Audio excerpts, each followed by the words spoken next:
You're watching the Politicit podcast.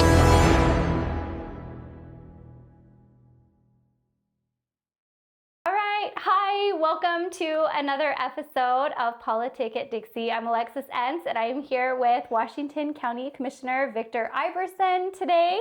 Thank you for joining us. It's great to be here, and good job, and congratulations on a podcast. Thank you. You know, we definitely need more political discussion, and we need political discussion that is south of Payson, as we like to say. Yes. And so down here in Dixie. And so, yes. So good job. Have you heard them? There's this saying, south of the Payson-Dixon line. Yep, yeah. So that works well with Dixie for our podcast name. Yes, we do. I feel like we need more conservative media, and that was kind of like my whole goal with starting the podcast. And conservative media that takes and talks about issues, right? Right. So good job. Good job. Yes. So speaking of issues, let's talk about Prop 4. I can't imagine, Alexis, why would we be talking about Prop 4? I can't imagine Alexis talking about Prop 4. You know, I'm friends with you on Facebook. Don't know much about it. Yeah, exactly. So, okay, but in all seriousness, you've been a champion. This is a Thank constitutional crisis. I think most people who are paying attention recognize, you know, that we have a constitution for a reason, and the Constitution says that the state legislature shall draw congressional maps, and suddenly we find ourselves in this terrible situation, and you've been the voice of reason and champion that, so good job. Thank you. You've had a pretty good voice on this as well. I seem to recall a particular video that went viral on social media where you shared some of your opinions on the constitutionality of this, right? Because you got a lot of criticism in that commission meeting where you voted down Judge Gibson maps. My favorite part was when you're like, if she doesn't like it, she can come down here and implement these maps herself. Yeah. And maybe there was a part that she could arrest you, throw you in jail. Yeah, she could do whatever she wanted. You know, I wasn't going to comply, you know, so. I love it. And you have to take a look at it. If she can't follow the Constitution, why then should our county commission have to follow suit, right? If we're throwing the law out, if we're throwing the Constitution out, when people give y'all a hard time, I'm like, you have to start with who the trouble started with first. We wouldn't have to shut down Judge Gibson's maps if she hadn't thrown the law and the Constitution out. So, you know, if she wants to be the governor of the legislature, then she can be the county commissioner too, you know, so. Right? She can take all the jobs. Exactly. And it is kind of a funny story because I'd like to thank my Democratic opponent for sharing that with the world. I was just minding my business as a Washington County commissioner, taking care of agendas or items on our agenda, and all of a sudden this came up that we needed to vote to change our election numbering, and I just said, no, we're not going to do that. Right. And partly because it was only a week after the state legislature had postponed the dates in order to allow lawsuits and stuff to take place. Right. Which you mentioned, for example, the federal lawsuit. Right. And one of the reasons that the judge panel, the panel of judges turned us back was that we were so close to the time, right? The election. Right. And isn't that an interesting commentary that they're like, you know, you might be right on the issues, but we can't impact an election. And yet we have Judge Gibson who just doesn't really seem to give a fly, and she just she meddles in politics. And I've said this before, and I'll say it now. I think she's guilty of some sort of conspiracy to basically alter Utah elections in favor of the party that she favors. Right. But anyway, the legislature, I have to give them credit. They've been champions on this, fighting the fight. Right. I'll tell you the one person that has disappointed me besides Judge Gibson, as long as we're talking about disappointment, politics is often a process of disappointments, right? and so a process. I'm going to write that one down. That is our dear Lieutenant Governor Deidre Henderson. Oh, yes. Because Deidre actually has the power and the capability and should have exercised the wisdom to say, no, Your Honor, you are too close to these dates, and we're just going to have to take the 2021 maps, allow this process to work itself through, and but she didn't do it, and that's very unfortunate, and it's something that has disappointed me greatly. Right. Well, you have a Supreme Court who said, "Oh, we're too close to these dates." Yeah, exactly. Right. You literally have a court that has done this. Yeah. And then. And then the federal judges as well. Right, exactly. So everyone's acknowledging, hey, Judge Gibson very clearly waited till just before midnight, till the very last possible moment to submit these maps. And so, I mean, she really would have had room to do that and just say, we don't have time to implement these maps. And I think that a lot of Utahns were frustrated by that. Yeah, so. Absolutely. And it continues to be a series of disappointments. But here's the good news is, I think we're going to prevail. We might not prevail in this election cycle. Right. But the constitutional order of our country and our state has to be restored. Right. And it will be. Right. I think that's something that I've been saying when it was hard to lose those signatures last week. Think about it. You literally had millions of dollars, $3 million of outside money that was spent to go out and harass and bully, people in their neighborhoods to pull those signatures off. And then, we don't seem to care about that. I mean, that just, that's intimidation. We don't allow people, for example, to go near a polling place and intimidate people, but yet we allow them to go to their homes, people that are hired from outside. So there has been so many layers to this, and you have been a champion to fight it. So good job. Thank you. I was concerned about that. I'm like, we talk about voter privacy and, what is or isn't against the law isn't really what I'm talking about. If we really are going to champion voter privacy, why would we let somebody have their door knocked on 5 times in a week? That doesn't make any sense. And so, and probably policy needs to change to do that, but we can't say that we're a champion of those things if it's situational. Absolutely, and that's kind of what we've been watching in real time. And if I can continue to express my disappointment in Deidre Henderson, it's like here she won't cooperate with the DOJ. She won't turn over lists, because the voter privacy is supreme, which whatever. But yet she allows intimidation of her own voters to go on. And, she'll hide behind the statute. That's fine. But I'm just saying there was a time for leadership, an opportunity for leadership, and she didn't exercise it. And we're in a time when leadership's required. Right. At all levels of government. Yes. And I think particularly with our elections, that's been a huge thing. Utah elections have really come under a lot of scrutiny, and some of that rightfully so. And so maybe this ends up moving us towards, I know Lisa Shepard ran a bill for a Secretary of State, and it got a lot of criticism in the Senate committee based off of people who really love Deidre and appreciate her actions, but you really can't base good policy off of a person. No, elections are so important, and they've reached such an important stage that we need the person that is responsible for that to be able to answer to the people. Right. And I'm a county government guy, right? I'm a county commissioner. I love county government. But there's a reason why we have 9 elected county officials. And each one of those positions, whether it's the recorder that records your property or whether it's the assessor that assesses your property tax, it's important that those jobs and other jobs like the county sheriff answer to the people. And it's time that we have someone who answers to the people run that. And so I've really moved. At first I was kind of like, oh, do we really need a Secretary of State?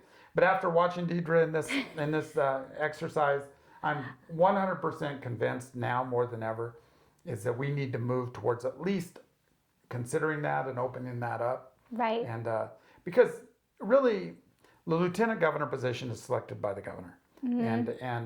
But once that person is elected, they're neither responsible to the governor nor are they responsible to the people in a lot of ways. Yeah, sure, their name was second on the ballot, but nobody voted, Deidre Henderson. No, they voted for Spencer Cox, Governor Cox. Right. And we do want that accountability. That's something that's so important to our government. With a Secretary of State, they can be called in to report to the legislature, to legislative committees and bodies, and people through their representatives can have that accountability process, that transparency. That is a great point.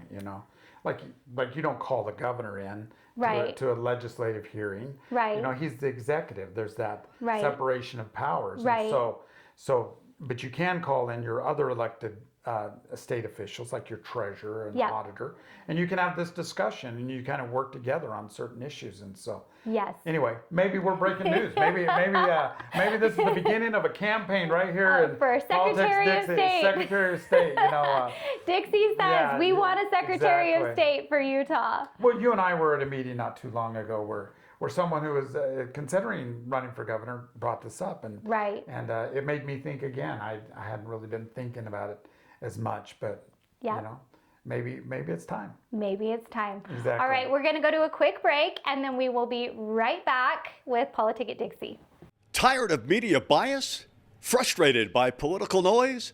Politicit.com cuts through the clutter, giving you real facts, clear analysis, and unbiased insight on the issues that matter most. Stay informed, stay empowered. Whether it's elections, policy changes, or breaking news, we've got you covered. No spin, no agendas, just truth you can trust. Visit Politicit.com today, because informed citizens shape the future. Politicit.com, where politics meets clarity. Welcome back to Politicit Dixie. I am here with our County Commissioner, Victor Iverson, and we're going to move the conversation to county government. I love county government. You think? Yes, I hope so. I do. I really do.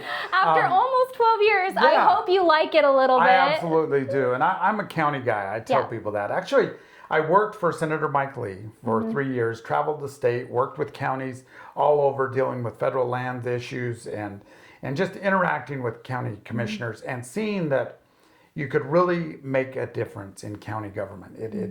It's just an important part. I've also served as a president of the Utah Association of Counties, which is kind of our association of all the county elected officials. So I believe in county government. I believe it's an important role, an important government, if you will. You have your city, you have your local, county, state government. I think county government's very important. The one thing I will say, Alexis, is when I was campaigning first, I had a dear friend, and I was like, hey, I'm running for Washington County Commissioner. Would you be willing to support me? And he's like, Victor, I would love to support you. I just have one question. What does a county commissioner do? and actually, I know there's probably a lot of people. There's probably a lot of people who are like, what does a county commissioner do? And so I'm going to sum it up in this. A county commissioner is both an executive and a manager and a legislator for the county. And there's 3 of us county commissioners, but there are 9 elected county officials. And so we set the budget and the policy for our other elected officials, but we don't control the management or operations of their office, if that makes sense. Yes. And so, it's kind of like having the city manager, the mayor, and the Parks Department director, and the city council person all wrapped into one. It's a catch-all. It's a catch-all, and so that's it's effective, it's efficient. A lot of people wonder if it's full time. It's more than full time. I would dare say that I average 50 to 60 hours a week. It's a lot. I mean, obviously you have your really busy times and your less busy times, but it's always over 40. And it's like you need to find a job that you would do and for free and everything. I love this job. I love serving my county. I love Washington County, and county government really is able to affect a lot of good change in this county. For sure. And I would say that I think that the county has been rather fond of you, because I think my very first CCC meeting, it was my very first convention, actually, right? Did you get 95%? Was that right at the last convention? Yeah. It was 4 years ago, so I can't remember. It was like 89% or so. Okay, it was up there. I remember thinking, wow, that's not something you see every day, is a number that high. So you must do a fairly decent job here. Well, I try, right? I've been in office for 11 and a half years, and there's actually been a lot of change and turmoil, or not turmoil, but there's been a lot of turnover in Washington County compared to what it used to be, right? So I came in and I served the last 6 months of Denny Drake's term in 2014, and I was able to serve with Jim Erdley and Alan Gardner. And Jim Erdley had been there for 16 years, and Alan Gardner had been there for 20, and I was able to learn a little bit from them, and then serve with Zach Renstrom and Dean Cox and Gil Almquist and Adam Snow. But I was also thinking about this, Alexis, in those 11 years, when I count up the other elected officials, altogether there's been 19 different county elected officials in Washington County over the last 11 and a half years. And so there is some value to somebody who can remember why we did what we did before. So kind of give that institutional memory.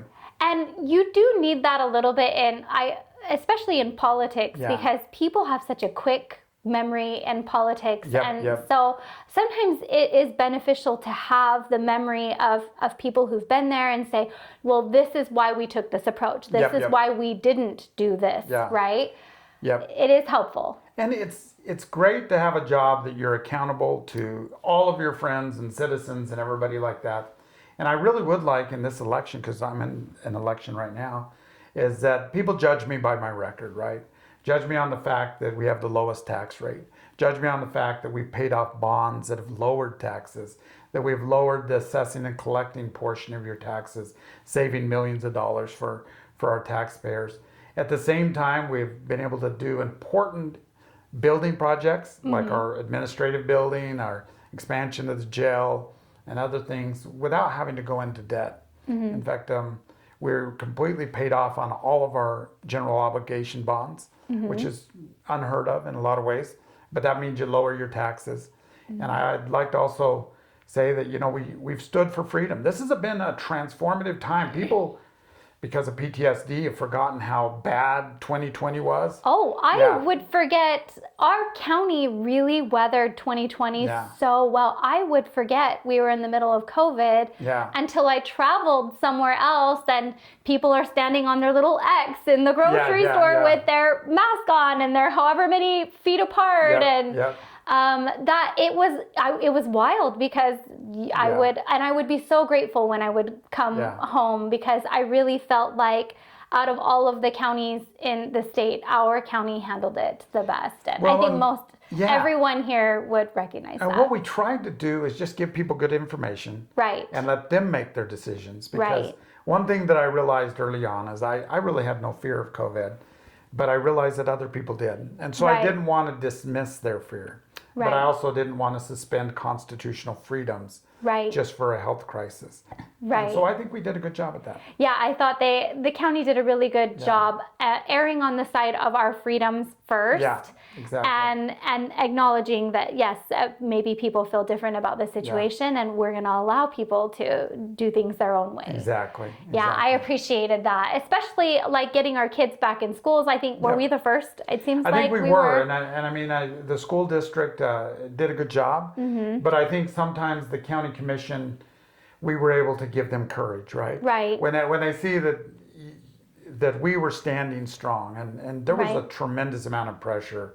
I mean, I can remember the governor and I had this little spat going back and forth where, I refused to wear his mask and so on and so forth. And so, anyway, I think we did well. I think, when we were starting to tear down monuments across the country, well, we said, look, we're going to be America's county. We're going to celebrate America. We're going to celebrate our freedom. We're not going to turn away. At the same time, I think we've worked hard on important infrastructure issues. Water, obviously, is very important. We have a 20-year water plan. We're building reservoirs. We're expanding capacity. We're going into reuse. I know a lot of people are worried about it, but we just went through a historic drought this last year, and we did it. And we still had 65, 70% in our reservoirs. That tells you that through conservation, through people, working together, but also through years of planning. This is one thing I often think as a commissioner, Alexis, is I don't want to screw it up, because there has been a lot of great men and women that have led in this county before me. I appreciate our pioneer roots. And frankly, I appreciate our citizens. We have the best scenery, the best weather, and the best people. ever. We do. We really do. I mean, that's why we live here. Yeah, we do. We do. And we have sunshine most days of the year. Well, I know Not a lot of water. You're originally from Texas, and there's a lot of Texas pride. Yes. But what I've loved is that you've said, hey, look, this reminds me of home. Hey, yes. This is my new home that reminds me of my old home. Yes, and if you can't be born here, you might as well be from Texas and just get here as quickly as you can. You know, and that's the great thing. I've met so many good people that have moved here. Yeah. And I say you're a pioneer whenever you came, right? Right. So you might be a first generation pioneer that just moved here, and we just have tremendous people. I feel blessed to have grown up here and have tremendous friends and roots here, but we have good people. Yes. No doubt. Washington County is a special place. It really is. A lot of the unique pioneer heritage and all of these founding families and it's grown so much. The growth has been huge, but I do think it's kind of kept that very small town feel to it where everybody knows everybody or they know somebody you're related to, somewhere you're related to anybody. And anyway, it's kind of fun that way. So, but the growth has been a challenge, and that's something that you've really, especially I would say, in the last 12 years, you've had to manage a lot of that. Absolutely, and so let's talk about transportation, and so transportation I hear about a lot along with water, and we do have a transportation plan. A lot of people think, hey, is anybody worrying about this? And yeah, people are worrying about it a lot. We work with the cities to try to get things done. One of our problems though is that we have projections in those roads, right? We're going to need this bridge at this date. We're going to need that road expanded by that date. Well, our growth is surpassing our dates, and so we're working really hard to keep up. And I just want people in Washington County and all of our wonderful friends from up north that come down here to recognize we're working very hard. Things like the Northern Corridor that we've been working for 30 years, and I know some people in Green Springs are a little bit, troubled by that, and the road's coming by them, and we're going to work on making that road a beautiful road. It's going to be a beautiful parkway. It's not going to be a freeway. They like to call it a freeway. It's going to be more like Red Cliffs Parkway or Snow Canyon Parkway. It's going to be a beautiful road that'll get people east and west in this county. So there's a lot of other projects. That's an important one for Washington County. We we don't want to have all of the traffic and congestion that we see up in northern Utah. So I think that'll be really helpful for us to have. Exactly. So okay, all right. So before we close and let you make your final pitch, are there any other major issues that we think Washington County is going to face immediately, in the next year or two? Well, obviously we have water that we're working very aggressively at, and we do have a plan that we're implementing at light speed, expanding treatment plants, building reservoirs, pipelines. I mean, people probably need to know when you turn on that water, it didn't just come from somewhere. It took probably 300 miles of pipe to get it to you. So understand we're working on that. Understand we're working on transportation issues. Understand that we're fighting to keep property tax low. We have the lowest property tax in the state of Utah, and that's not me saying it. That's the Utah Taxpayers Association. Utah Taxpayers Association is also ranked Washington County as the best return on tax dollar value. And so we've done all of that in a hyperinflationary period. And so it hasn't been easy. It's been a lot of work, but I'm proud of my record, and I would encourage people to engage. This is a wonderful time. I know for me, campaigns are stressful, but they're also, they energize you because you get to get out and you get to report back to your fellow citizens and say, give me a grade on how I've done, and talk to me about what you're thinking. And so I really do love this process, and I'd encourage that dialogue and obviously encourage that support. And I appreciate that, you're going to convention, no signatures. None of our candidates for our county got signatures, which is amazing. So you're like, hey, we're we're going to let the delegates grade us. How do you think we're doing? Yeah. And so I know you had your delegate meeting last night. Yeah, we had one. Yep. And hopefully we have some more coming so that they can get to know you. So before we close the podcast, you got to turn to the camera and give us your final pitch on your election. Well, I just want to answer that question to all my delegates. They say, how are you going to support the convention and caucus system? And I say, I'm going to do it by not collecting signatures. And I think I'd encourage all candidates to do that. But more importantly, I just promise that I'm going to continue to work every day to be a constitutional conservative and to reflect the values of the Republican Party here in Washington County. And I feel honored to have represented you these years, and I ask for another term. Awesome. All right. Well, thanks for tuning in to another episode of Politicit Dixie. We'll catch you next time. See y'all.